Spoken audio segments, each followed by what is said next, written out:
So with the exception of a podcast excerpt that I shared on my channel about a week ago, we really haven't had much of a reason to talk about Metroid here in a long time. And boy, let me tell you, that really hurts because I am definitely always thinking about Metroid, as you guys know. But there really hasn't been much movement on the Metroid front, at least in an official sense. And I should also add, obviously, I do the occasional live stream, and I've done a couple of Q&As recently, and in those situations, Metroid certainly comes up, but that's more just because you guys ask me about Metroid and my opinions and feelings and theories about XYZ Metroid topic. There hasn't been, like I said, any true movement on any new Metroid games. As far as recent rumors or stories, I'm pretty sure the most recent thing is this thing that came out about a game that's supposed to be related to Metroid Fusion coming out around the same time of that Paper Mario rumor. And so it's like, okay, is that Metroid 5? Is it Fusion 2? Is it just a spin-off game, something or other? That was it. And honestly, that's still even not enough. We had the Nintendo Direct Mini a couple of weeks ago, and there was no sign of Metroid there as well. But there are some things happening in gaming right now that have made me sort of kind of spin the concept of this onto Metroid, because we've all been waiting to see if something like a Metroid Prime Trilogy gets an HD remaster on the Nintendo Switch. A lot of people think it should happen. I think it should happen. A lot of people think it's going to happen. Plenty of behind-the-scenes chatter has said that Nintendo has already planned on it, but maybe delayed plans due to Metroid Prime 4 being delayed. But at the end of the day, we are all still waiting to see if that even happens. The trend that I've noticed that has made me want to bring this up today is the remake trend. We are living in a remake era, you guys, and I even tweeted about this recently, bringing up some of the biggest and most high-profile straight-up remakes that we've seen this generation across all three platforms. And that even includes a game that is very hot, very fresh, very big right now, the Final Fantasy VII Remake. Without question, in my opinion, the biggest and most high profile of all of these remakes we're seeing in this era. Obviously, Resident Evil 2 and 3 are also very huge, high profile remakes. But Final Fantasy VII, even though it's not my kind of game and it's not my franchise, is without question a higher profile remake and something much more legendary, and also something people have been asking for and waiting for a very, very long time. Of course, it does need to be noted that there is a stark difference between a remake and a remaster. Obviously, playing a game like the Twilight Princess HD remaster is very, very different than playing a game like the Shadow of the Colossus remake on the PlayStation 4. These are different experiences, and the developers have a different approach and a different workload when it comes to making these games and getting them released. I think that both have value. I enjoy them both for different reasons and the different versions of all these different games we've played throughout the years. Ever since the concept of remaking or remastering kind of became a thing, which I feel like probably started, I don't know, gosh, I guess it would have been 7th generation, maybe like some of the early ones that I think of would have been actually the Shadow of the Colossus and Ico remaster, or like Silent Hill 2 and 3 HD remaster. Those are the kinds of things that jump out to me as early on versions of remasters. And as far as the first remake, I don't know, maybe GoldenEye on the Wii? I mean, is that the first remake? I don't know.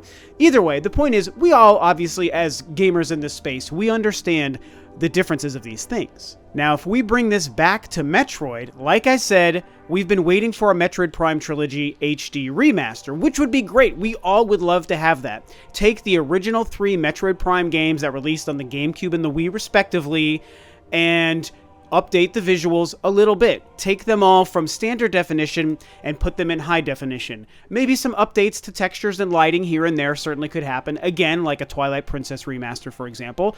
That would be great. I think that would justify a $60 price tag. We would all enjoy it. We would all buy it. It would get us all very excited for Metroid Prime 4 sometime in the future.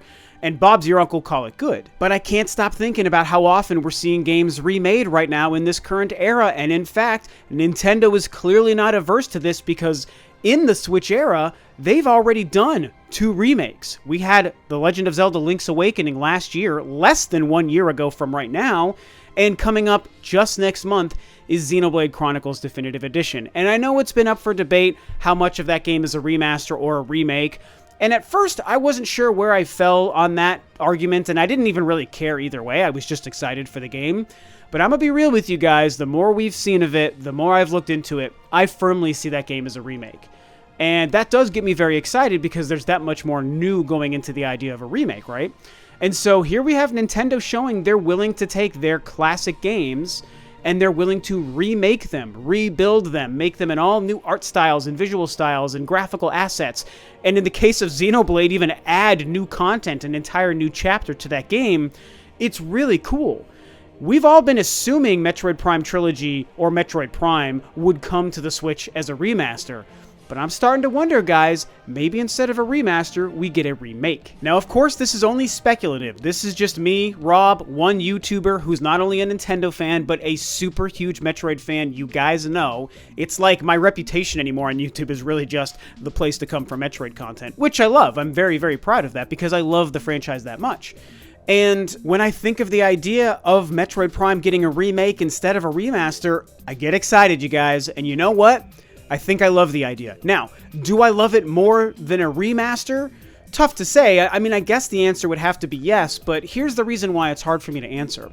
Because I think if Nintendo is going the remake route with Metroid Prime and the Nintendo Switch, I don't know if I see that being all 3 games. I don't know if I see it being the Prime Trilogy. I kind of envision it being something where maybe they remake only the original Metroid Prime. And there are so many factors for me to think about when I consider that, you guys. The fact that the remaster idea gives us all 3 games, and they are literally 3 of my all-time favorite games. But also the fact that the remake becomes kind of a more significant package. More work and effort goes into it. Seeing it in an all-new way is different than seeing it in HD. And the fact that Metroid Prime, the original game, is my all-time #1 favorite game ever made, which a lot of you guys know. So I can have the less impressive version of my favorite game and its 2 sequels, or I can have less games, but the more impressive version of only my all-time favorite game. It's such a hard thing for me to pick which of these ones I would prefer to happen. Obviously, both would make me happy, and I'm glad that I'm not in charge of making that decision, because if I was, I don't even know what I would do. But when I just think about this realistically, I seriously wonder if maybe that's what Nintendo would do. We then turn our eyes to the idea of a remake and we wonder, what would that even really be like? What would it look like? Well, in my opinion, the best way we can answer that right here and now, where we don't even know if we'll ever see a Metroid Prime remake, would be to look at a classic video from a couple of years ago and one that I also covered and discussed, an amazing fan recreation in Unreal 4 of Metroid Prime by a YouTuber known as Milky Max, and you can see some of his footage right here. This was a huge story. This thing made the rounds like crazy. I think about maybe a year and a half or 2 years ago. Like I said, I covered it in a video as well. And I mean, if you look at this, it is unbelievable what this looked like and what it makes me feel as a fan of Metroid Prime so much. This is only about 3 minutes long, and he said that he wasn't able to design the ability to like shoot her arm cannon or turn her into Morph Ball or any of that. It was literally just an area of Talon 4 that he was able to recreate so that you could kind of walk around and just see what it looks like visually. Now, would a remake on the current Nintendo Switch look this good? Tough to say, but I will say that I doubt it. Not in the sense that maybe the Switch is totally incapable of it, because as we know, Unreal 4 works very, very well with the Nintendo Switch's hardware, so obviously it's going to mesh in the sense that you could get a very pretty looking Unreal Engine game on the Switch. In fact, there's already been a couple. But when you think about how big Metroid Prime is, and you think about recreating a game of that size in this engine to this quality, I don't know, man. It's tough for me to think that the Switch could handle it. But luckily, I don't even think that it needs to be able to handle it, because I kind of feel that even if we got something that's maybe half this good, or even a little bit better than half this good, let's say, I think that would be a quality enough remake of the original Metroid Prime, at least to satisfy me, and probably to satisfy a lot of you guys. I don't need it to look necessarily this good. I am okay with it looking this good, you know? Just like when this came out, a lot of people wondered if maybe Metroid Prime 4 is going to look this good. So, obviously, I question if we're going to see something of this quality, but I don't know that it would need to be. I think the idea of just remaking a game as legendary as Metroid Prime is going to get the fans and the Nintendo community so excited that they won't really care as long as it looks like a significant step over the original game, and if they find some ways to add some new content somehow without ruining the original experience, I think that would get the job done, and people would be excited about it. Of course, the real question also then becomes, how would the community react? Would the community prefer just an HD remaster of all 3 original games, or would they prefer an all-out remake to something of kind of Milky Max's quality of just the original game? Are people willing to settle for less games, but in a higher quality, or do they want like a standard quality, but to have more games? And again, just like I couldn't answer for myself, I don't even know if a lot of fans in the community could answer either. I mean, of course, a lot of it comes from you guys. I do want to hear from all of you who watch this video what you would prefer. I don't think there's a right or wrong answer, and there's no reason to get mad at somebody if they have a different opinion, by the way. I just kind of want to know where people fall. Like, and you know what? Maybe I'm going to do a Twitter poll. People really like that. So after this video goes up and enough people have seen it after a day or so, I think I'm going to add a Twitter poll just to see how people vote there. But it's just it's a curious thing, and you know, to kind of wrap this up, it just comes down to what I already said in the beginning. I mean, an HD remaster is possible, but I don't think Nintendo is averse to making a remake even of Metroid Prime. So that's it for today. That's what I've got and what I think about this and kind of my random speculation. Like I said, what do you guys think? What do you think of the idea of Nintendo doing this? Does this maybe make sense to you? Do you believe that Nintendo would do this? And also, what would you prefer? I think those are 2 different things. What do you think Nintendo will do? And then what would you prefer them to do? Because those answers do not have to be the same or line up for everybody. So yeah, I think with that, this video is a wrap. Thanks, of course, as always, for tuning in, guys. This is Rob of Rule of 2 Review, and I will catch you next time on another video.